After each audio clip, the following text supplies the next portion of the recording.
Hello, ladies and gentlemen. Warm day.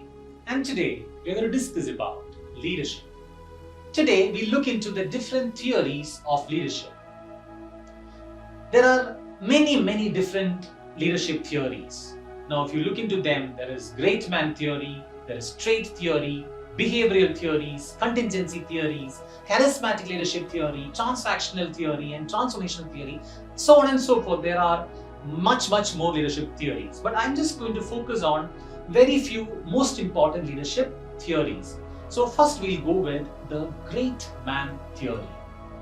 Now, what is great man leadership theory? Now, according to great man theory, maybe it's also called charismatic leadership theory.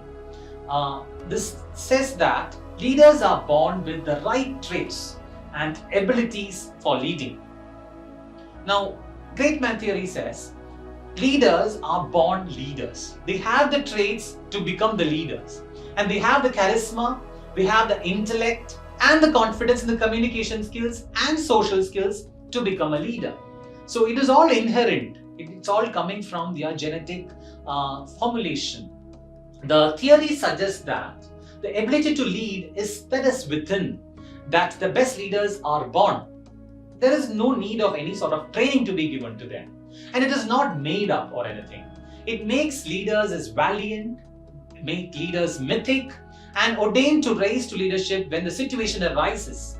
The term great man is used because in the olden days, in the military parlance, it was mostly about men, and that is why it is called great men. So great man theory is a little bit towards the genetic theory of, or what we call it, a charismatic leadership theory. Now, it just says that leaders are born. Leaders cannot be groomed, or leadership cannot be taught to or instilled onto people. But the second half of the theory is called the trait theory. It is very similar to leadership theory or great man theory. Now, again says that it is based on the characteristics of different leaders. Now, both the successful as well as the unsuccessful leaders, the theory is used to predict the effective leadership. Usually, the identified characteristics are compared with those of potential leaders to determine their likelihood of leading effectively. Now, this theory says there are certain traits of a leader that may be the appearance, the height, the weight, the demographics, the personality. All these are something that defines a leader. The scholars that are researching on this trait theory try to identify leadership characteristics from different perspectives. It can be because of the family background, it can be because of good intelligence that they are having, which encompasses decisiveness, judgment, and knowledge. So, trait theory again believes, just like the great man theory, that leadership is something that is inherited. Leadership is something that is coming from their hereditary, that is within, that is not taught.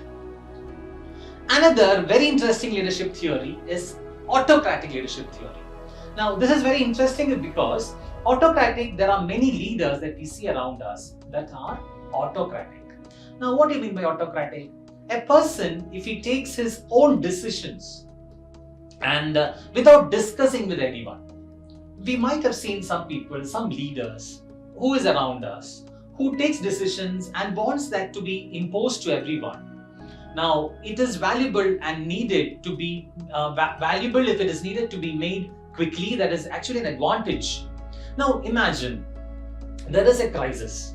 There is a flood that is approaching us, and everybody is panicked as what to be done, but nobody is coming out to tell what is to be done. So suddenly, one man's taken autocratic leadership and tells like, okay, fine, let's do at this. The crisis is coming up. There is a flood that is approaching us. Let us do like this. Let's all pack our bags, then go to a place that is higher than the sea level, and he is commanding things. And at that time, people believes that what this person is right and does as what he says. Now, at that kind of contingency time, and when some crisis happens, this autocratic leadership is very much required. But sometimes this is really a negative thing, because this is just the feelings and the commanding power of one person, and it might not ask the opinion of everybody in the team. If it is actually a team where everybody is equally competent, this autocratic leadership theory might be a very big disaster. People will not like autocratic leaders. Majority on the in the history we see Hitler is one of the biggest example. You take any video on leadership you see, or any book on leadership you read, the best example everywhere that has been said is Hitler. Because Hitler had this particular trait where he commands and he wanted the things to happen the way he wanted it to be. So that is the example, that is what is known as autocratic leadership. The next one is contingency theory. Now, what is contingency theory? The contingency theory emphasizes different variables in a specific setting that determine the style of leadership best suited for the said situation. Now, what it says is, if one situation wants a leader to be acted in one particular manner, and if that leader is able to behave in that particular manner, that is what is known as contingency theory. What is contingency? Contingency is an emergency situation. So it is founded that on the principle that no one leadership style is applicable to all situations. There are very good leaders that comes out because of this contingency theory. The renowned leadership researchers Hodgson and White believe that the best form of leadership is the one that finds a perfect balance between behaviors, needs and content. Good leaders not only possess the right qualities, but they are also able to evaluate the needs of their followers and the situation in hand.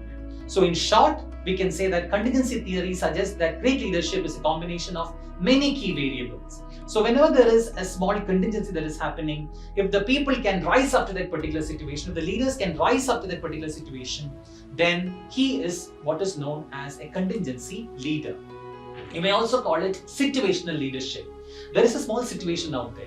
There is a small crisis out there. Maybe take the example of there is a fire that is broke out in your office, and you have to do something. So what happens? Suddenly somebody takes the charge. Maybe he is not a born leader or anything, but suddenly when he sees that there is a fire out there, so what happens is he just, since nobody is doing anything, he just commands like, okay, do this, let's all call this fire extinguisher people 911 or so and so number, and then we'll all should evacuate through stairs, not through the lift. He commands.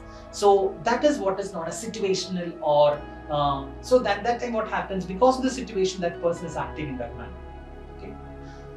Next beautiful leadership theory is a democratic leadership theory. Or there is a particular style of leadership called democratic. Now you might have seen there are some leaders that is in front of us who are very democratic. Now what do you mean by democratic? Democratic is something like the leader asks the opinion of the followers or the subordinates as what to be done. This is also called participatory leadership. Like you involve your subordinates or the followers and ask their opinion, and based on that, you take the decisions. Also called decentralization. So encourages decision making from different perspectives. Now it is like a consultative model. Seeks input advice of other team members before making a decision, and you persuade people to do things. So what happens is when the decentralization or the democracy happens, the subordinates believe that they were also part of the decision making, and they make sure that they do their best that that particular decision is well implemented. So it makes a decision, then tries to persuade others that their decision is the best. So democratic leadership is usually applied in most of these new gen companies, because that makes the participation and the encouragement of the subordinates onto a higher spirits. So democratic leadership encourages decision making from different perspectives. So at the same time, democratic leadership is highly successful in some scenarios. So it motivates others. The team members have ownership of the ideas contributed, and sometimes what happens, because of the decentralization, there is a delay in decision making. You have to ask people, ask them to come back. So when some emergency situation pops up, this kind of leadership might not work out. See, when there is a fire or something, you cannot ask, hey guys, let's do something. You tell me what can be done. Let's have a meeting. No, that is actually looking stupidity. So you should not do that at the time of crisis. So leadership democratic leadership would be useful or would be successful at the time when you have a little bit of time to take a decision upon. It also improves the sharing of ideas. So this particular leadership where the leader is actually taking the opinion of the subordinates and they coming to a truce is what is known as democratic leadership. A very interesting type of leadership is laissez-faire. Now, laissez-faire leadership is something that is not being practiced everywhere, but it cannot be practiced everywhere also. That is another point of it. Now, I'll tell you what is laissez-faire. The laissez-faire leadership is like, a silent leader. A leader is actually not acting as a leader. He is silent. He is one among the team members, and there is actually no leader as such. Now, it shares the leadership responsibility, and you ask the members to decide their own targets and compete among each other, and he openly says that I'm not going to lead you. This is actually useful when everybody is equally competent. Take the example of a research department. Take the example of an advertising agency where everybody is equally competent. When everybody knows what to be done and nobody requires to motivate others. In that case, you can apply the laissez-faire leadership. Now, this is also called let it be leadership, like silent leadership. And the communication and interpersonal skills would be highly motivated. People are having good interpersonal skills. So they discuss with each other, and the leadership is actually shared by everybody. That is what is laissez-faire. And now here some negatives could be like, decisions might not happen in a timely manner. Decisions might not happen if something happens out of contingency, this might not really work out. So laissez-faire leadership can be useful only in some situations. In some other situations, this can prove to be highly ineffective. So when people are equally competent and good in decision making, then laissez-faire leadership is the right leadership that can be applied. Then, just like as what I said in contingency theory, there is another theory called situational theory, similar to contingency theory. So it is based on the situation that the people come up to become a leader. So sometimes people discover that they are a leader only when the situation arises. Most of you who's listening to me will be having a leader in you, but when the right situation comes, you will sprout out. The leader in you might sprout out or jump out. So let's wait for that situation to come in so that you should display your leadership type at that point of time. And the next leadership theory that we are trying to understand is behavioral theory. Now, what does behavioral theory say? Behavioral theory says you can actually nurture the leadership. Leadership can be it is a trait that is not born, that is to be developed. Now, technical skills, the leadership skills, the human skills, etc. can be imparted on people, can be imparted on individuals, and you can groom a leader. And that is what is behavioral theory all about. So this theory says leaders are not born, but they are created. So here we discuss about the different types of leadership. Now, sometimes what happens is, in a particular scenario, these leadership might not really suit. What really suit there would be a combination of these leadership traits that I spoke till now. So that is also called a combination of leadership. So you have to find out as what is your style of leadership. If you want to become a leader, you will have to develop a style of yours. So understand the fact that there is different types of leadership traits. One school of thought says that leadership is actually born and it is inherited. But on the contrary, there is another school of thought which says that leadership is something that can be developed, that can be cultivated. On the other side, there are different other leadership theories which speaks about behavioral, which speaks about laissez-faire. All those theories are also there. So I hope you got an idea what are the different types of leadership theories. Now we are going to discuss about the qualities of a good leader. Now, what are the qualities of a good leader? Now, it might have occurred to us at least one or two people whom you might have thought in your mind saying that wow, what a personality, man. That is actually what a leader should be. When you see the sports, when you see some sort of a movie, when you see in your classroom, when you see when some crisis strikes, somebody coming out and displaying the leadership skills. So let us try to understand what are the qualities of a good leader. At the same time, you have to understand that these are the qualities that you have to instill, you have to develop in order to become a good leader. The first one of a good leader is selflessness. You have to shed all your egos, you have to shed all your selfishness and become selfless, so that you have to have this notion that others should also grow along with you. Then a leader will automatically grow in you. So the first point is selflessness. The second one is courage. You should have the courage. Courage is a broader term. The courage is not only about the courage to stand against the odds. It also be the theory. It also be the courage to stand and speak for others, to speak for yourself, to speak for the values. Courage for leading and displaying good life, and a life that is beautiful, making the earth a beautiful one. So that is the courage. A good leader should be a person who is selfless and who is having a good courage. He should be having good willpower. There's something related to courage. Willpower again is something like, you should have this turn and steel. So he should be having good willpower. A good leader should be honest. He should be truthful. Truthful to self, truthful to others, truthful to everyone. He should be a transparent personality, not of any mysteries. So truthfulness or honesty, one of the biggest traits of a leader. You cannot be a good leader if you are a good communicator. But history have proved otherwise, okay? History have said that you don't need to have good communication skills. But if you have good communication skills, you can be one of the best leaders. Now, you might have heard about Martin Luther King and his speech, I Have a Dream. That particular speech have really changed the history.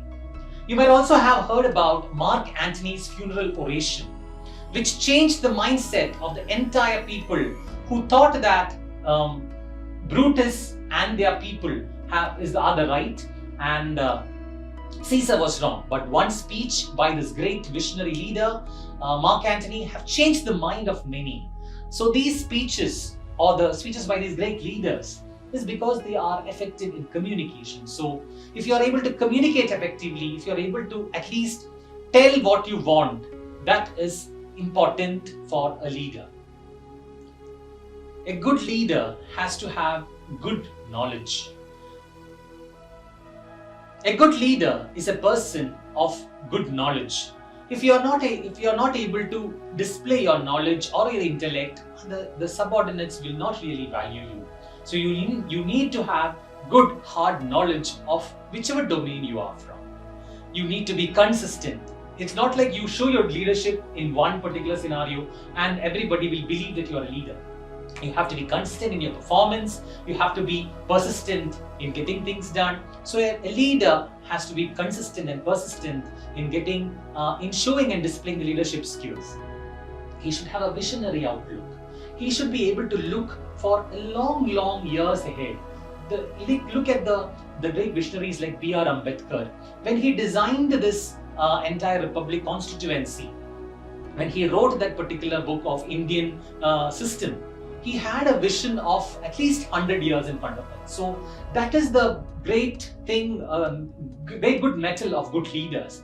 You need to be a visionary who thinks long ahead. The CEOs, the great CEOs that we see right now, of Apple, of Amazon, whoever it may be, they have this particular idea of how that company should be well years in ahead. So that is the beauty of good leaders, that they are good visionaries. So if you have a blend of all these qualities, there are a number of qualities also, but these are some of the qualities or good things that a leader should possess. So a good leader, if he displays these skills, can be a better leader.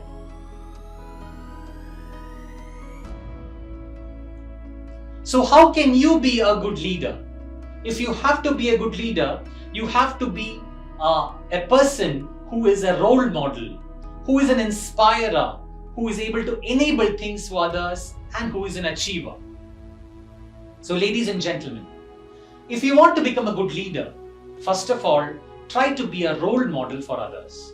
Try to be a person who is transparent, who is a person with integrity, who is honest and selfless. At the same time, you should be able to inspire others with your actions, inspire others with your words, inspire others with your knowledge, at the same time, inspire others with your good deeds.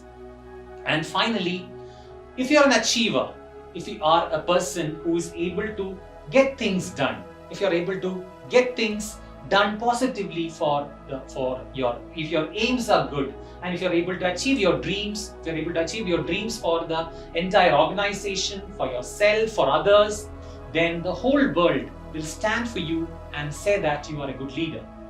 So with this, I conclude. Thank you.